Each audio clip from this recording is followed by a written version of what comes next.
Hello, it's Amy. So I'm here with a little bit of a book haul.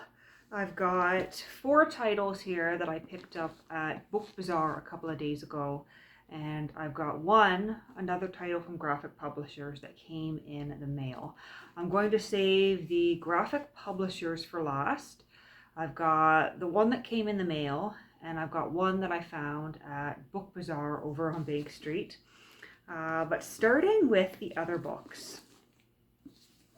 I was digging through some of their, essays and older books and literary criticism, and I found this little volume here, and it's called The Falden Papers by Viscount Grey of Falden, and Falden is spelt Fall, O-D-O-N.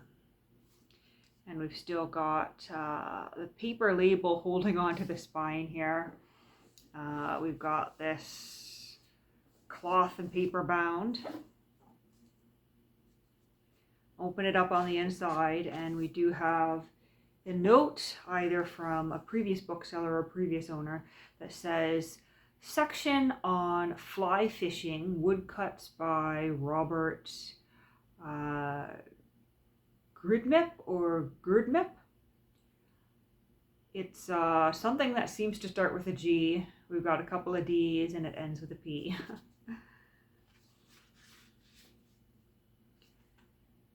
And I do love a good collection of vintage essays, especially from the early 20th century. And so yeah, we've got woodcuts throughout, woodcut illustrations. I'm assuming they're all woodcuts based on that. There's a duck sitting there. So this is from Houghton Mifflin Company, the Riverside Press, Cambridge, in the States, 1926. And most of it does seem to be focused around fishing and fly fishing. But what caught my eye when I opened this book is the very first chapter, titled The Pleasures of Reading. And you know me, I gravitate towards anything that has to do with reading. But it all seems to be a book of essays on thoughts. And we've got pleasures of reading, pleasures of nature, recreation, thoughts on public life, and I think at the very end here we have waterfowl at Falden and the fly fisherman. And so whoever this author was definitely seems to have been a fan of both literature and fishing. And then we end with a chapter on Wordsworth's Prelude, which I think will be quite interesting because I am a fan of Wordsworth. And so there's one little unknown volume. And then I stumbled across, and this one's wrapped in a glassine jacket, so I'm hoping it's not going to have too much glare on the camera here. But I came across a collection of essays by Hugh MacLennan, who is one of my favorite Canadian authors. In fact, he's the Canadian author who sort of got me into Canadian authors. I first read one of his books for an independent study project in high school and was more or less hooked. But this is his essay collection titled Cross Country. And we have a weather vane rooster on the cover here. There's his portrait on the back. Of Mr. MacLennan's 3 novels, the first, Barometer Rising, was a Book Society choice and a Book of the Month Club recommendation. The second, Two Solitudes, won the Governor General's Award for Fiction, 1945. And Two Solitudes is the one I first read in high school. While his third, The Precipice, received the same award in 1948. And so this collection is from 1949 or possibly the early 50s, 1949. Because he published more than 3 novels. He had a couple of other novels. Return of the Sphinx, The Watch That Ends the Night, and Each Man's Son. And there was one more called Voices in Time, which was published all the way in 1980, near the end of his career and the end of his life. But this is kind of fun. At some point, somebody has put a Christmas sticker in the front here. And I wonder if that was to cover up the price when it was given as a gift. And it's quite an old Christmas sticker. It almost seems like one of those things where you would have had to lick the back like a traditional stamp, or paste it on. Published in Toronto.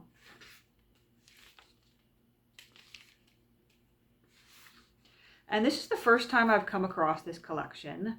I actually didn't know it existed. I thought that I had become aware of everything there was to find from Hugh McLennan, because I had read previously his other collection of essays a number of years ago, and I'm forgetting the title just now, but I think it was called The Scotchman's Return or something along those lines.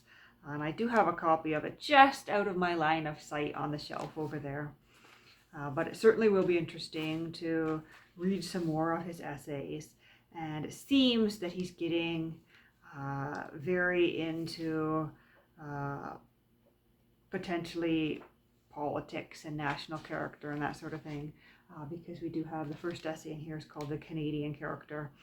And I'm not sure whether he's going to focus on an individual that he thinks or thought represented Canadian character, or whether he's going to try to engage in some sort of nationality or nation building exercise and try to explain exactly what he sees the Canadian character as being. Then we've got one in here titled An Orange from Portugal, which I wonder if that's going to be Christmas related. Yeah, he starts out by talking about Christmas and the Charles Dickens of his childhood, on discovering who we are, cross country, the face of power, the elephant on parade, portrait of a city, the tyranny of the Sunday suit, help thou mine unbelief. And we'll see how these are. When I previously read his collection titled The Scotchman Returns, I wasn't all that impressed with the quality of the writing or the quality of the subject matter. It was entertaining, but I didn't find him to be, the most accomplished essayist I'd ever come across. They were okay, they were good, but they weren't great. And so we'll see what he has to offer in Cross Country. And I guess I should note the spine of the dust jacket is completely gone here, so it's a good thing that the glassine is on here to hold it together, because it is kind of fun to at least get part of the dust jacket there. And then I've got another one wrapped in this plastic, which is going to have, unfortunately, another glare. But these are the selected letters of Lady Marywortley Montague, edited by Robert Halspend. And I read the introduction here and a couple of the letters. And so Lady Montague was one of the most accomplished letter writers of the 18th century. I think she was writing in the 18th century, in the 1700s. But she gained significant literary acclaim for her letter writing. And although she's writing to her friends, her family, her daughter here, it was all sort of written, I think, with a mind that they could be published at some point. I think it was her Turkish embassy letters, because she was the wife of an English diplomat. It was her Turkish embassy letters that were first published, and that first brought her some literary acclaim for her letters. I do believe she wrote a few other things, but she was very modest about it. Certainly wasn't looking to outwardly boast about her writing talent. In fact, she seems to have thought that women who read and write should be very discreet about that talent, to avoid offending fools. She says something along those lines in one of her letters. But here is a portrait of Lady Montague. And I've enjoyed what I've read so far, because she's very, very introspective, very instructive, and sometimes a bit funny with how she talks about people and places. And she certainly had something to say on almost every subject. And she talks She talks about, you know, the everydays of life, observations on society, but also about how women should behave, how girls should be brought up, and that sort of thing. And from what I understand, the editor here actually edited a much larger collection of her letters. I believe the entirety of the letters fill a couple of volumes, but this selection was put together to make it more accessible to people who don't perhaps want to spend all that money on the full set and just want to dip in a little bit into her letters. And I think the first letter in here is taking us from August of 1708, which I think some of these letters are from when she was a child. Yeah, girlhood and courtship, all the way to 1762, and each section of the book is sort of labeled according to the stage she was at in her life. So we have girlhood and courtship, domesticities and politics, the Turkish embassy, England again, tourist and expatriate, Italian retirement, and then Venice and home again. And yeah, I'm enjoying what I've read of these so far. But on to graphic publishers. So this is the one that I picked up at Book Bazaar. And we've got this gold embossed cover here with, it looks like there's a man driving his cattle with the plow through his field. Hence the connection to the title, New Feroce. We've got our classic graphic Thunderbird on the spine. Floss Jewel Williams is the author. You can see it down here and on the spine as well. And unfortunately, there's a couple of unsightly marks on the backboard, but that's fine by me. Right now, it's all about finding copies of the titles at all. There's the beautiful end papers designed by Alan B. Bedeau. We've got a green and gray color scheme going along here. And we've got a previous owner's name on the front. Murdy Hudson decided she was going to sign her name, or I'm not sure, Murdy could be a man. They decided they were going to sign their name right there over the title in the front of the book. The Thunderbird, a mark of Canadian quality. I think that might be the first time I've seen that slogan in any of the graphic publishers' books. The story of a Belgian immigrant girl's life in the Alberta foothills. And I noticed this in the shop too, but some of the pages are roughly cut and torn up. And so I think at some point, somebody purchased this and the pages were unopened. And like me, the first time I encountered a book where the pages were unopened, they made a bit of a mess of it. And I admit, I still sometimes make a bit of a mess of it when I come across a book that is unopened, because no matter how many different methods I try, no matter what I Google, no matter what advice I get, I never seem to be able to separate the pages cleanly. And I don't know if it's because I just really suck at it, or if it's because of the particular kind of paper. And the paper has sat for, almost 100 years before someone tried to cut it. I don't know. But I very much sympathize with whoever made a mess of these pages. And so this is a 1926 title. And 1926 is the first year that Graphic published anything. And that's a beautiful, beautiful forest green Thunderbird logo here. The Thunderbird logo appears in different colors on the different books.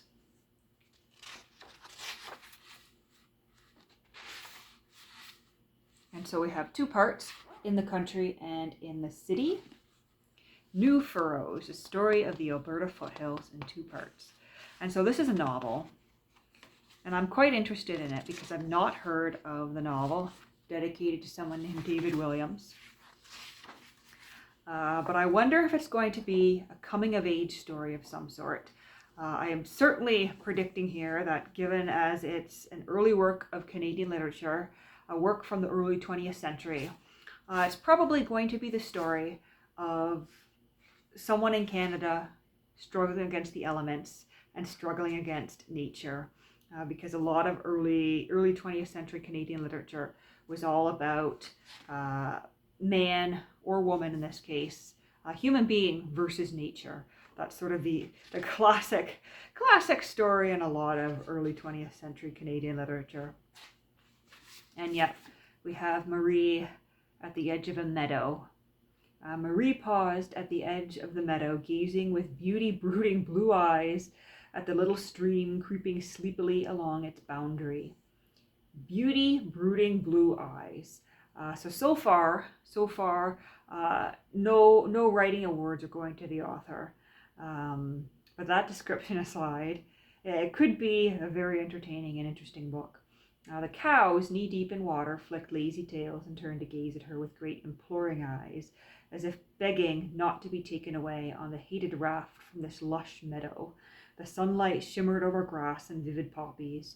Almost breathless, the girl drank in the peace and loveliness before her. And so it's definitely going to be a novel of look at this beautiful country.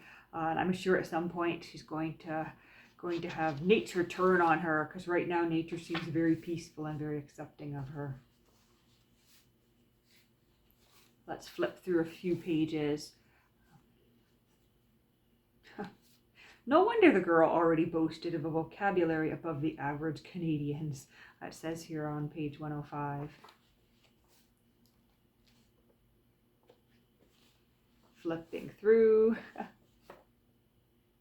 I shall go into Calgary and do housework, answered Marie.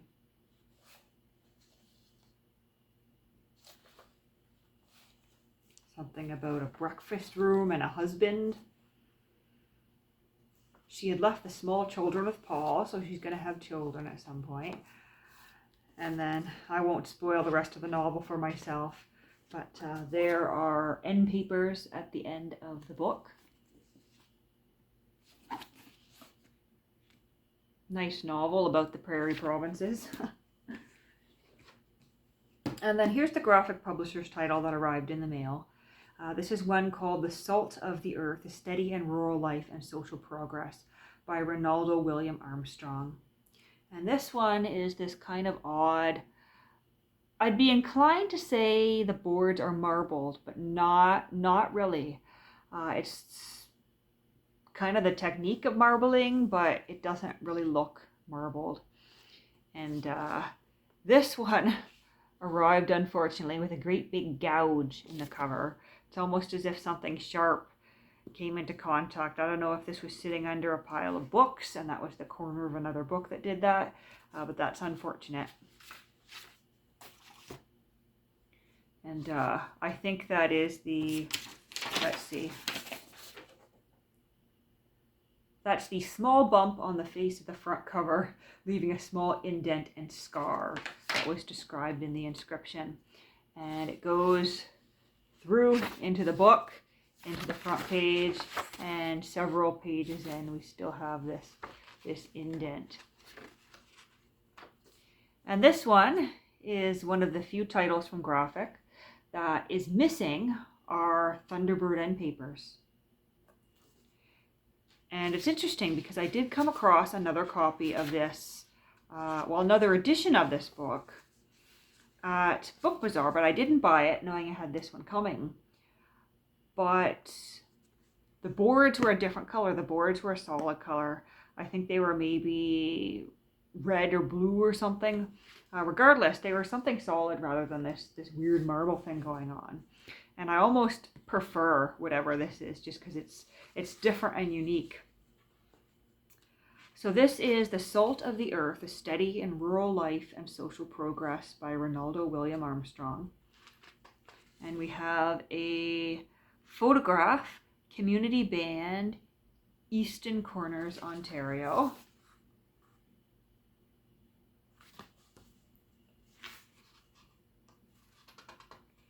And I'm looking here for a date. There we go. Copyright 1930. And so by 1930, graphic publishers was already starting to struggle. By 1932, they would be bankrupt. Produced entirely in Canada by Graphic Publishers Press at Ottawa, Canada. And so that would have been quite a statement, entirely in Canada. Not produced in the States, not produced in Britain, produced entirely in Canada, which was quite uncommon at the time because a lot of books were still coming in from other English-speaking countries with larger book production. And we have a quote here from Edwin Markham at the beginning, reproduced by permission of the author.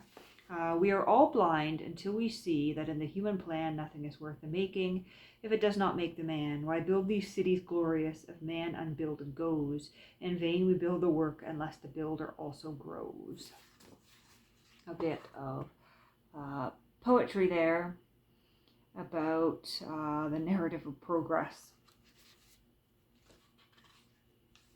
We have a preface here. This series of studies in rural life are presented to the public with the hope that they will stimulate an interest in the rural problem so vital to the life of the nation, and that they may awaken an appreciation of conditions that exist and of the contributions that rural life is making to the general life of society. They seek to draw attention to the psychological forces that are at work in the shaping and stimulating of social movements.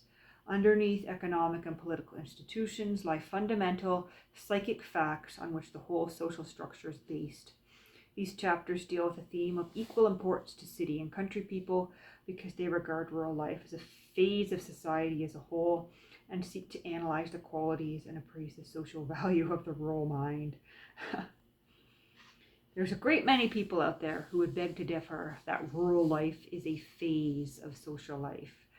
There's a great many people who would say that rural life is the ultimate form of living, and that it's not just something that a society passes through on their way to city living.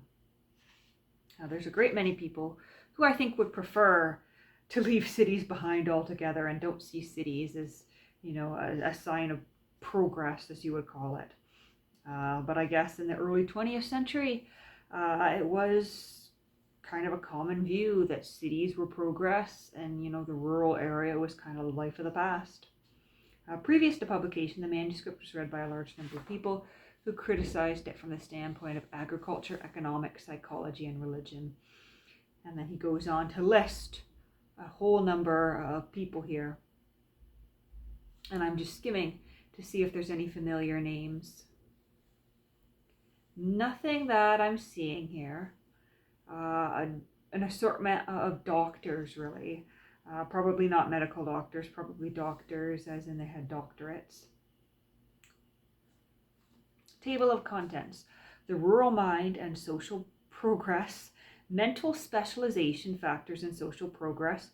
Qualities of the rural mind. Characteristics of the rural mind. A mental battleground. Social attitudes. Rural culture.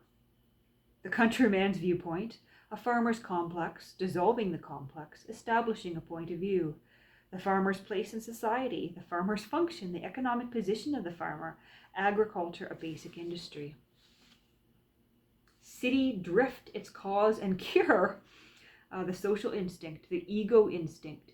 Back to the land movements. The secret of successful organization. Steps in the right direction. And it goes on like this. So it's hard to say exactly what this is about. I'm going to guess that the author had some sort of political motive in writing. I wouldn't be surprised if this turns out to be a work of socialism or something along those lines.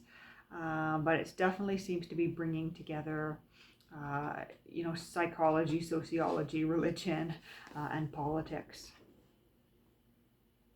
And especially when you hear specialization, my mind immediately goes to the theories of Karl Marx. And so perhaps that had some influence on whatever this work is.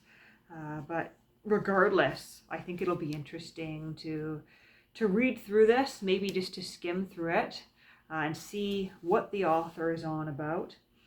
Oh, this is interesting here. We have the United Church of Maxville, Ontario. The building has a worshipful interior, well-arranged classrooms for the church school, and a commodious recreation hall. This congregation has not only an up-to-date plant, but it has an adequate program as well, and under the leadership of the present pastor, Reverend FWK Harris, is rendering magnificent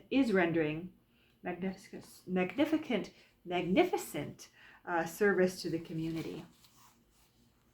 And there is a photograph of the sort of church that you see scattered all over this part of the country, all over the province of Ontario. Girl camp at Hubbard's, Nova Scotia. And so, yeah, maybe this isn't a work of socialism at all based on these pictures. Maybe it's just all about rural life in Canada. The Centre of Agricultural Training at Sussex, New Brunswick.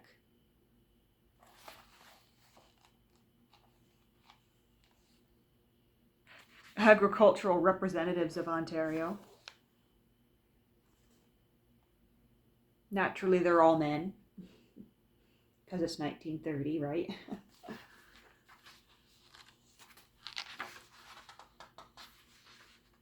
Oh, there's even questions for discussion in the back. Is education essential to leadership? Will general reading qualify a person for leadership? Are community leaders invested with authority? Why are social advances so frequently followed by reaction? What are the tests of a progressive community? Is the idea of progress consistent with the idea of social continuity? And so maybe this would qualify more as a work of philosophy of some sort. I don't know. It's hard to tell until I read it. Home of Mr. A.E. Wells, Sardis, BC. A farm home with modern conveniences and beautiful grounds. That is a very fancy farm home. That is not the late 19th, early 20th century brick farmhouses that I'm used to seeing spread across the province.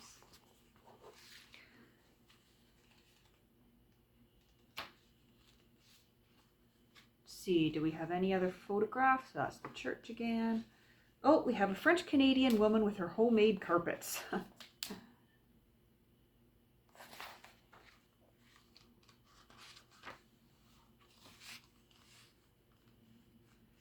And this book gives the impression of being many times read and many times thumbed through, which is interesting because several of Graphic's titles that I've come across have given me the impression of not having been read at all.